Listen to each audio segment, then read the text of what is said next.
Hey team, welcome back to another incredible episode of the Intentional Agribusiness Leader podcast. This is your host, Mark Jewell, and today I am joined by Mr. Jim Schwartz. He is the Director of Research, Agronomy, and Practical Farm Research. There's a title for you at Beck's Hybrids. Jim, welcome to the show. Hey, thanks. It's great to be here. I really appreciate it, Mark. Yeah, I've enjoyed our conversation off the mic, and I think this is going to be great for everybody today. So welcome. You get the same opening question everybody gets. What does it mean for you, Jim, to be intentional?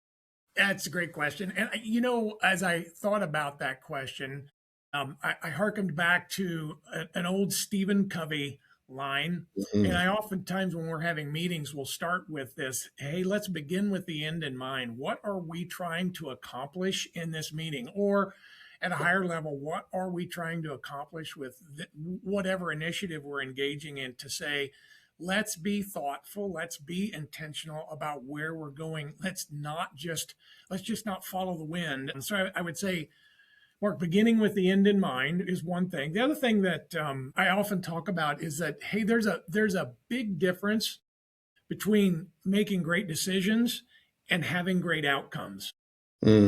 If I buy a lottery ticket and I win the lottery, that's a great outcome, but that's probably not a great decision based on my odds of winning, right? And so encourage folks to make sure that you're intentional about making great decisions and not necessarily worrying about the outcomes, because if you make great decisions over time, the outcomes will take care of themselves. But think about great decisions, not worrying about outcomes.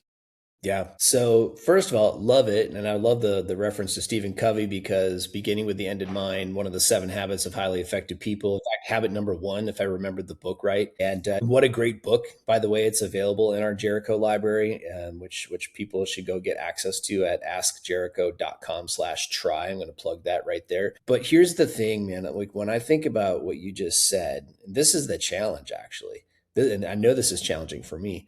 Can I make a decision but release my attachment to the outcome? Mm-hmm. Okay, walk me through that, because you're at level 41 in terms of your career.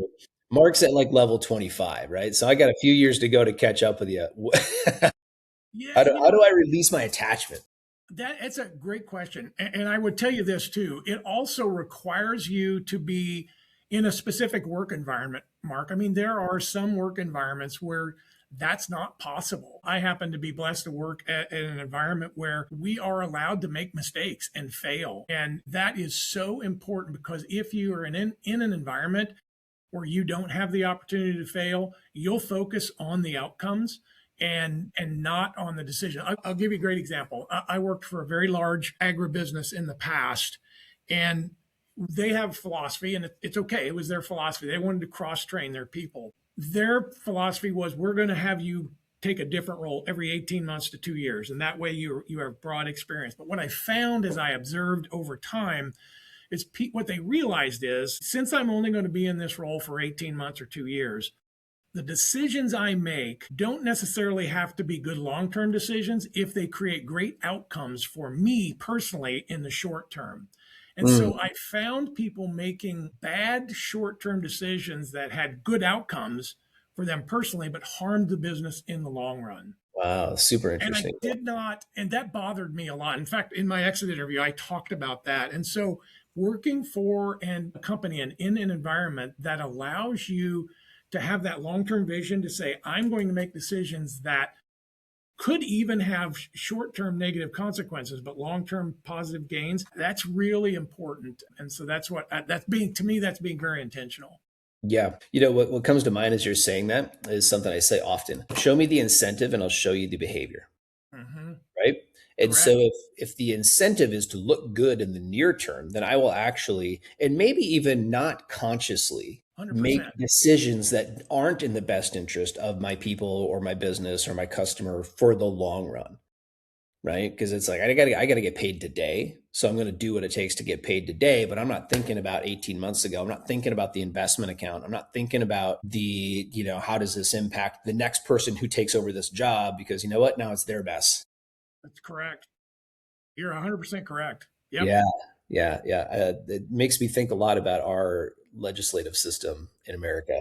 So, no, let's not go there. Let's not go too deep, but that's right. Show me the incentive is to look good today in the media today, right? And to get the clicks and the likes and the sponsorship and the pack dollars and the backing to get your bill that you think is best for your thing. And it's and where we've let go of what's good for the greater good, in a When lot I of was a, places. when I was a kid, Mark, my dad told me, he goes, we would be smart as a country if we just paid for every election that occurred at the federal level. And I thought, boy, what a dumb idea. How in the world? And it's like, Dad, why would we waste that money? He said, if you knew how much money gets wasted for $1,000 campaign Yeah. donation, you'd change your mind. And in retrospect, now I'm like, that's really a smart idea. Yeah, Yeah. yeah, 100%. I think there's probably some merit to that. And even now it's like, maybe you have a potentially a president that you agree with on some things in office, let's just say. I don't care what side of the aisle you're on. And both of the current president and the last president have, I mean, used executive orders as an example to go above and beyond and like in the name of what they think is righteous, they're going. But that just like this is what my dad taught me a lot about was like once you open that door one time, right? Now that door gets open for the future, but the door gets wider. So maybe we just cracked open the door for a while, but now the door gets wide open in the next election. And the next one after that, it's blown clear off the hinges. Now we're just driving in and out of the end of the barn. Yeah. That's right. And there's no way to stop it, Yep. unless there is some sort of revolution or recalculation. We may be going through one of those right now. I don't know. Yeah. Let's I want to get back over to the more interesting stuff today. As fun as that stuff is to talk about. It's not often that we get someone who's got a 41 storied career in the seed industry and was one of the people to create the first internet based seed company called icorn back during the .com era. Talk to us about that. That was that was a really I learned a lot, Mark, from that experience. We began that right in 1999 in the middle of the .com collapse. But myself and my two partners, when we started this business, we self-funded it. We were convinced way back then that there was a different way of doing business. I have always been I get teased here at Beck's because I use this word a lot, uniquely different. Okay, it's and my I was heavily impacted by a book I read by Seth Godin a long time ago called The Purple Cow. Got it right back here on the It's shelf. one of my Yeah. favorite books, and it stunned me. It just struck me about being different is so important, and being different in a good way. And so we were convinced that that was a business model that could work. Now, when we started Icorn, the other thing is it was not simply a new brand; it was a completely different way of doing business. We looked at our industry and said, what are the bad habits that we have? Hmm. Product returns, cash. What are the things that we did as an industry that were bad that we could redo if we could start with a fresh slate? And that's how we built the business up. And it was fun. It was very fun. I'll tell you this, Mark, there were days when I was sitting there going, I don't know if I'm going to have a home or a job or a savings tomorrow. And I'll tell you this, that is exceptionally motivating to get you up and get you out the door the next day, right? Having lived that way for the last 15 years, I totally understand. You know exactly what I'm talking about. But it was very fun. Funny part, when we sold the business to Monsanto in 2007, the gentleman who bought the business from us, he sat next to us across the table and he goes, I love telling the story. He goes, look at me. He goes, everything I have on except my underwear, I bought on the internet. And so he goes, we're going to buy Icorn and we're going to make it. He called it the Ag Who of the world, the Yahoo of Ag. Yahoo was a big deal back then, right? Yeah. Back when And Yahoo and was then big. 2 years later, maybe 3 years later, the gentleman who followed him in the leadership role, he called us and said, "Hey, we're shutting it down. We're closing the brand down. I don't believe in the internet at all. Seed business is a relationship business, and so we're shutting it down." And which was very much a lesson to me. And I told him, like, it's your business. You bought it. You can do with it whatever you wish. But I will Yeah, also say this: given the technologies that are available today, I am shocked and surprised that no one has tried it again because, oh yeah. my goodness, where we're at today, and I think about the tools we could create, I'm surprised no one's tried that route again. Yeah, it is super wild to me. I mean, I talk to a lot of seed dealers, and I know, seed is such an emotional decision, and every farmer really cares about it. And and if you're the seed salesperson who has that relationship, I mean, you are a very important person in that buyer's life. And I do wonder, does that hold true in the future, in a world where I can probably potentially test even lots of different varieties, through AI on my farm, and look at different weather scenarios. I mean, we're going to be able to do a lot of different things that way. But it is still a really important relationship. I want to be respectful of that, but I am surprised that nobody tried that exact same thing. Here's do you ever think, maybe were you just do you ever feel like you were just early? Yes, very Yeah. much so, and told that often that you were early, and we were. Like I said, there were a number of companies with large financial backing that collapsed at that time. Hmm. But yes, we were early, and again, I believe if we started it today, we could have been more successful. But I will also tell you this: we define success differently, I think, in our time there than others. We never intended to try to become the largest seed company. We Yep. felt like what we learned was that there is a group of farmers out there who are very much, they want to be in control of the buying decision. They are comfortable with their knowledge level. And so we weren't attempting to appeal to every farmer. We were attempting to appeal to a very specific set. And so we said, look, if we got 1% market share, fantastic. We can run this business profitably and be happy. So we were also, I will say, very thoughtful and intentional about how we conducted business. For instance, it was an internet brand, Mark, but we only sold in 4 states. The reason Hmm. for that was, back to your original statement, we wanted to be capable and able to service our customers at the same level, but in a different way. And we felt like if we went from Maine to Montana, we weren't going to be able to do that. Right, right. Yeah, that would have been much more challenging with that level of the way things were at that point from a technology standpoint. So here's a fun little relatable story. So about 10 years after you did that, I was noticing in my family's business. So my dad was a wholesale fishing bait dealer, and we sold leeches to bait shops. This was our Wow. primary income every year. All of our money got made from whenever the ice melted in Minnesota until about the 15th of July. And then the leech season was effectively over because it became very hard to keep alive in captivity after that. So he was really kind of like, I mean, old school entrepreneur, lifestyle entrepreneur, just made enough to feed the family and do what he wanted. That, nothing big, nothing too extravagant. So leeches were it, and then a few worms, a few night crawlers. Okay, and at that about that same time, some guys got motivated, and they would buy these big trucks, and they'd go around to all these same bait shops that we were shipping leeches to, and they would go around and they would have minnows and worms and wigglers and all kinds of stuff and leeches, but they would be able to give a better deal because they were bundling to those same bait shops. So cost of shipping was going up, but we couldn't raise the cost on what a pound of leeches cost, or what 10 pounds or 25 pounds or 50 pounds of leeches would cost to ship to these bait shops. And so everything was changing slowly, right, at that same time. So his margins were getting squeezed.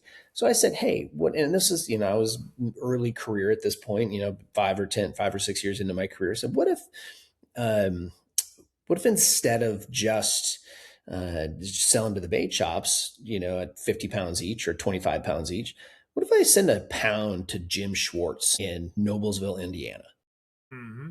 And we can do that if we can get it there next day before the leeches die. And so, man, we went from 0 to 2,000 customers over like the next 4 years, Neat. selling 1 pound at a time.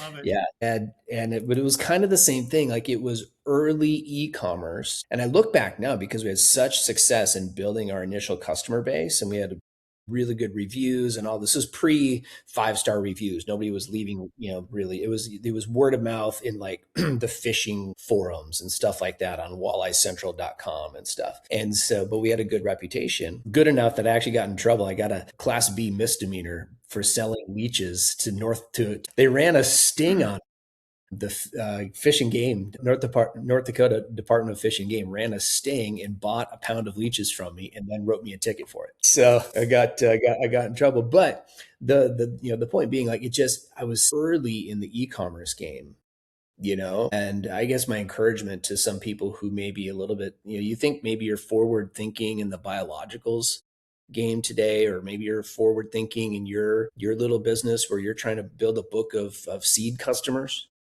which is a traditional business, but maybe you're just getting started.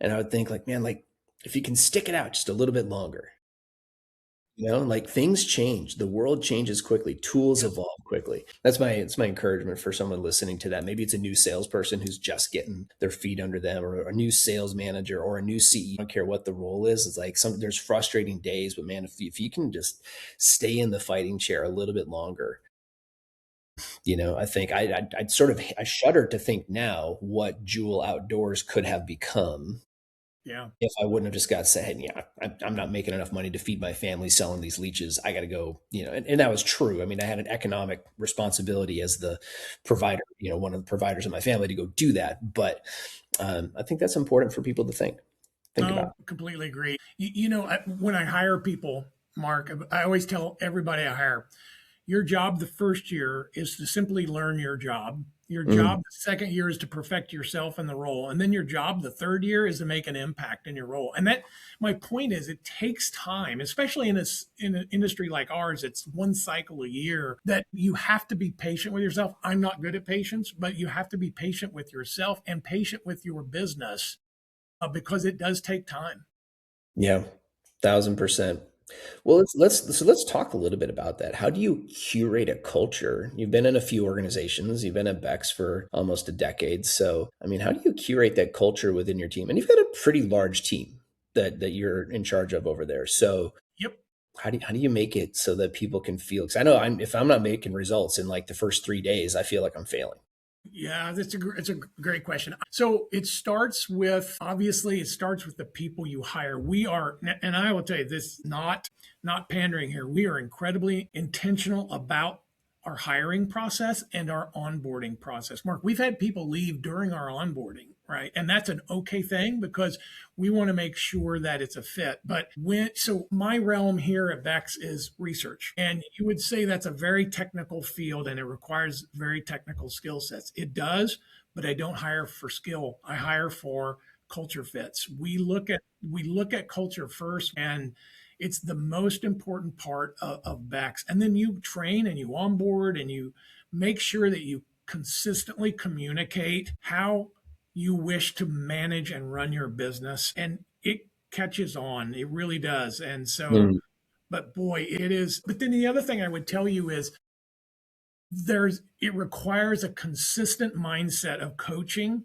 and reinforcing as well. If you're not willing to do that, if you're not willing to stand and support what you believe, you'll drift pretty quickly.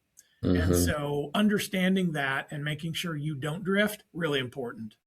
So good. Okay, there's two deep questions that come straight out of that. First one, how often do I need to be communicating this vision to my team, to like how we manage and how we're leading and all that? All the time, all the time. It is, if you wish for it to be a part of your culture, it has to be communicated. But more importantly than that, it has to be reinforced by what you do. What you measure, Francis Beck always says, what you measure tends to improve. You talked about show me an incentive and I'll show you a result. It's the same concept, right? Yeah, yeah, yeah. What you reinforce, how you do things. And you know this, Mark, we have 1,200 employees here at Bex. They are watching to see if we live out what we say. And so that is very important. And by that, I mean, do we reinforce the behaviors that we say we wish to live by? And do we say and coach out of those behaviors that we say those are not the behaviors we want? Yeah, so good. That's, I think, where a lot of us could be more intentional because we feel like because I said it once, now it's gospel, right? But I mean, I've learned in reading my gospel that every time I read the gospel, I learn something new. I'm like, I feel like every time I read it, I've read it a few times now. Every time I read it, like it's the first time in reading that verse. I'm like, did I read that? I read this before. Did I not read that verse last time? No. Why? Because I'm someone new every time I do it. I'm a different person every 6 months, every year at the rate that I learn and grow and the amount of risk that I take and the things that my wife and I are pushing on in our family. I mean, it's like you're not the same person. Even physically speaking, every 7 years, you have brand new cells throughout your entire body. You're not the same physical being. And so you need to understand, like, you're growing and changing. So if you need that message to land, like one of our um, core values at Momentum Company is stewardship. And one of the tenets of that is excellence. So if we're going to be good stewards, we want excellence in our processes and excellence in our practices. And it feels like, and we're a small team, man. I mean, between us and some contractors, half a dozen, maybe 8, depending on the day. And it's like you guys, but you got to beat the drum. You've got to beat the drum of excellence all the time and measure it all the time and remind people all the time, to the point where it's like, good Lord, like, do they get it yet? But sometimes I need to get it too, right? But it's like, man, the communication is very consistent, needs to be very consistent. And it's Mark, it has to start from the top. And that's Mm. cliche, but I would tell you, I'll give you an example. Um, at Beck's, I had a good friend that came to work from my former company, and he called me when he was considering whether he should come to work at Beck's. And he asked me, he said, what are the differences between my company and Beck's? And I said, it's very easy. In our former company, when you wanted an answer, you went to the policy manual to get your answer. There's this big thick book, and you went to the policy manual. I said, Mm. here where I work today at Beck's, the policy manual is between your ears, right? They tell you to think about it and consider it. And so, but the result of that is, here at Beck's, we live in the gray. All right. So someone in Ohio may make a different decision from someone in Nebraska, and we have to be comfortable with that. But what that means, Mark, is that leadership has to be consistent in supporting this and allowing that rubbing and racing that's going to happen when you try to live in the gray. And if they're not, man, it doesn't work. It doesn't work. So, So true. yeah. Yeah. Big time. Okay. Well, what have you found, Jim, over the course of your career to be one of the biggest challenges that you've had to overcome? You've had some pretty cool opportunities, some neat roles, but what's been one of the biggest challenges for you? A really easy answer. You're talking to him. I am my biggest challenge, and it comes from my personality. I'm very impatient. I move very quickly. I fail to communicate. It's unintentional. At 41 years, I still do it, Mark, but it's me. And my impatience leads me to down past that. And of course, you know this. Our biggest strengths are also our biggest weaknesses. And so my impatience can lead to good things because I can drive, but it also leads to bad things. And I always tell everybody I meet, it's true. My life axiom, Mark, is every day I live, I learn how dumb I was the day before. Okay. Yeah. Yeah. And that really helps keep me grounded a little bit because it's true. It's not just a funny saying, it is true. And so I am my biggest obstacle always. I love it. And it's so humble and so honest, and it's true. But if we're talking about me, then I know it's true about me as well. And if I could make a living on just being optimistic and enthusiastic to my biggest strengths, we're golden. But those are the two things that'll tank you quicker than anything as well. Exactly. Exactly right. Yep. Yep. So good. What's been one of your biggest wins? So I'll start at the 50,000 foot view, and then I'll come granular. But in fact, you see that right up there behind me. That's a basketball trophy. And back to being very intentional about what we do with our lives and how we live our lives. So I had the good fortune of coach high school basketball. So I coached high school basketball for about 10 years. To answer your question, one of the biggest wins in my life, Mark, is when one of my high school players, and this happens to this day, will call me up and say, Coach, will you come to my wedding? Yeah. And Wow. it's a win because I think a lot about, and in our business, right? We talk about success, and success is good, but success is me focused. But there's a difference between success and significance. And I try to be significant as well as successful. But successful for me is about me and the things I do. And it lasts my generation, right? You think about it. I think maybe it was Lou Holtz. I heard somebody say, you're fortunate if your kids remember you, but beyond that, your grandkids don't know you and probably won't remember you. So what can you do that has significance beyond just your success? And so when you ask me what's my biggest win is when one of my high school basketball players calls me up and says, hey, Coach, can you come to my wedding? Because it means Mm. I did something that impacted them and was significant in their lives. Yeah. I love that. That may be one of the best answers I've had on the show in regard to that specific question. And it really boils down to legacy. Right. I, Right. I think at a certain point, we would all say that's important.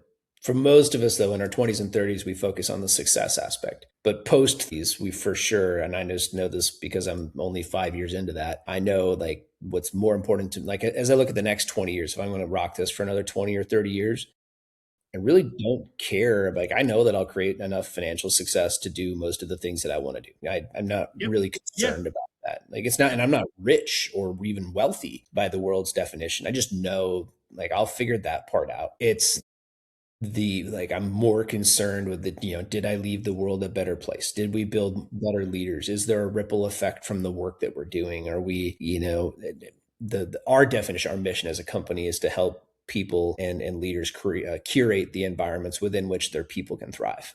Yeah. And Yeah. so, did we do that for our clients? Did we do that for our kids? That's So exactly right.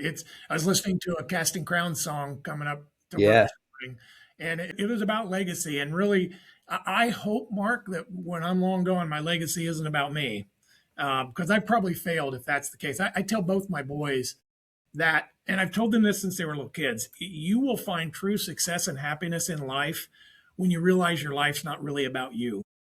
hmm, And that's a hard thing for a young man to understand, right? But it's yep, true. yep, yep. Yeah, I was doing a little performance review with the creator here a while ago, and kind of walked me back through different roles that I've had in life. Like, what was your first sales job? And I really thought about it. I was like, I was probably like recruiting other kids to the FFA, when I was an FFA kid back in high school. And they're like, what about after that? It's like, well, what was your next sales job? And I was like, well, what is it? I was a recruiter for my fraternity in college, and I recruited 17 guys that fall. And that was the most we'd ever had in an initiation class, and it's like, good Yep. job.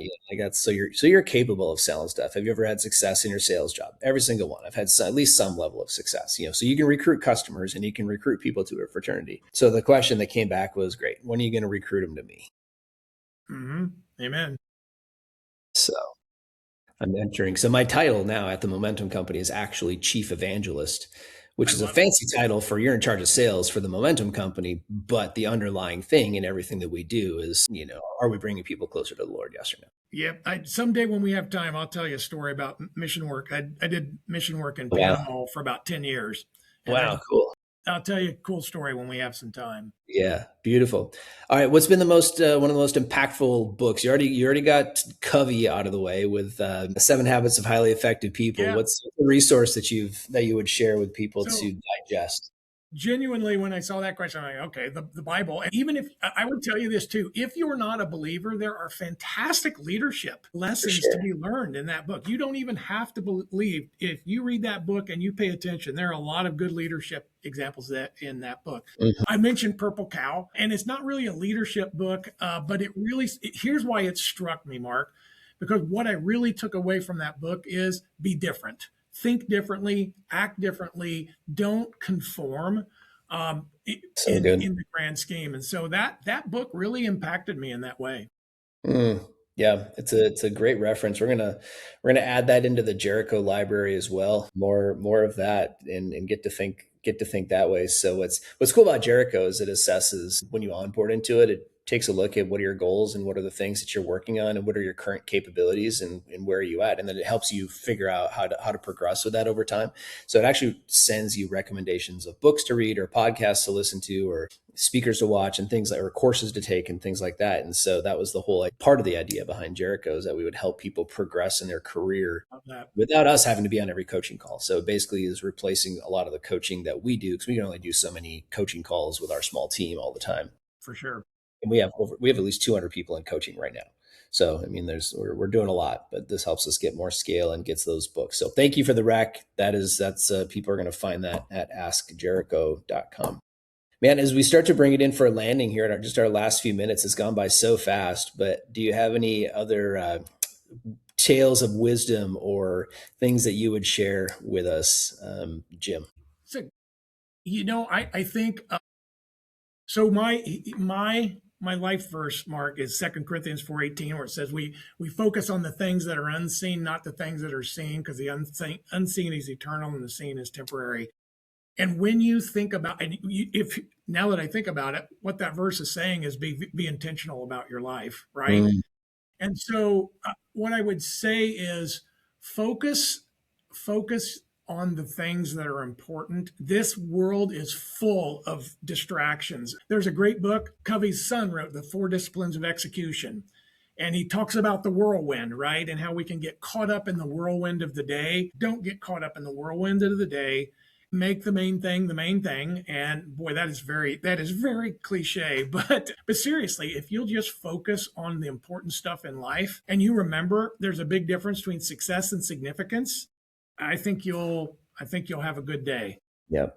I love it. I think that is a great lesson, a great lesson. Focus on the difference between success and significance and keep the main thing the main thing. We have to keep saying that because we don't do it. We have way too Yep. much distraction. Yep.